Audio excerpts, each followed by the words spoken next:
I've spent the last 13 years building my businesses from nothing to multi-million-pound companies, and in this video I'm going to share the 5 money habits that have slowed me down building my wealth along the way.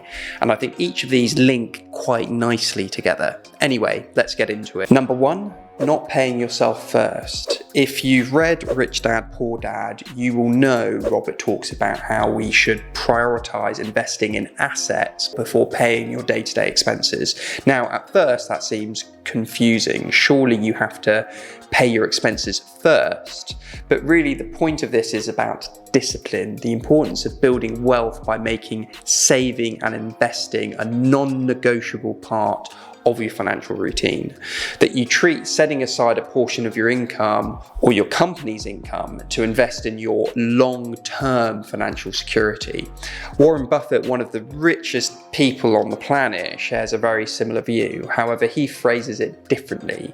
He says, "Do not save what is left after spending, but spend what is left after saving." To me, they are saying the same thing. Prioritize investing to build assets, and ultimately your goal should be to generate enough assets that can then generate you the income to live your best life. There are loads of things we pay first without really even thinking about it. For example, taxes. The money that hits your account is usually after the tax you've already paid. Treat investing the same, as a non-negotiable tax on your income. Number 2, not understanding the difference between good debt and bad debt. Well, what is the difference? Good debt is money you borrow with the purpose of buying assets that produce you more money than the cost of the debt. So, for example, you buy an investment property with debt, but you rent the home to someone else and they essentially pay the cost of the debt plus a nice profit for you on top.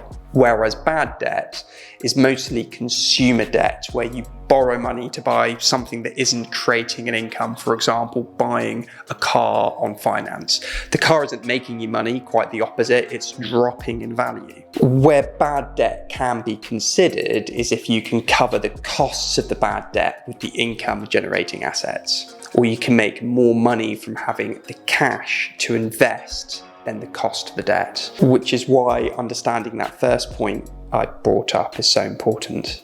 Number 3, learning about how money works. There have been countless surveys that prove populations with high levels of financial literacy are statistically more financially successful. In school, they don't teach you, me, how to pay ourselves first, or tell the difference between good debt, bad debt. And I learned about these things when I started my business and began making more and more money. Warren Buffett, as I mentioned earlier, a super smart investor, once said, investing in yourself is the best thing you can do. He's basically saying the most important asset in your life is up here in your head. School teaches some things, but it misses out the important lessons on understanding how money really works. Like, for instance, how inflation increases the cost of things, which hurts, the middle class and below in particular. But for the wealthy, it's actually great because it increases the value of our assets and erodes the value of any debt we've got against them. You don't know, and not understanding how money works inside and out will be the biggest financial mistake of your life if you care about making a lot of money. But before I move on to step 4 or habit 4, if you found this video helpful, I'd personally really appreciate you liking and subscribing. 80% of you watching haven't subscribed, and my goal is to get that down to 70%. It helps me and the channel more than you know. It means that more people like you will find my videos, which means I can basically spend more time making this content. Thank you. Number 4, not having multiple sources of income. A US study found that businesses with multiple revenue streams tend to be more resilient, successful, and survive longer. Apple doesn't just sell the iPhone, they've got the MacBook, the iPad, AirPods, the list goes on, as well as things you don't always think about, like they sell data and insurance for all their products. The same with Amazon. And when you analyze any successful business, they do have multiple streams of income.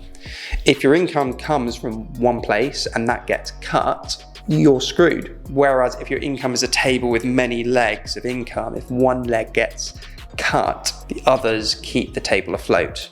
And finally, the most important of the tips, number 5, caring about what other people think. For me personally, this has been the most important thing to overcome. Charles Horton Cooley, an American sociologist at the start of the 20th century, said, "I am not who you think I am. I am not who I think I am. I am who I think you think I am." Take a moment to absorb that, because when I heard that, it really had a profound effect on my mindset. That the less I cared about what people thought of me, the more I focused on making original decisions based on what made sense to me.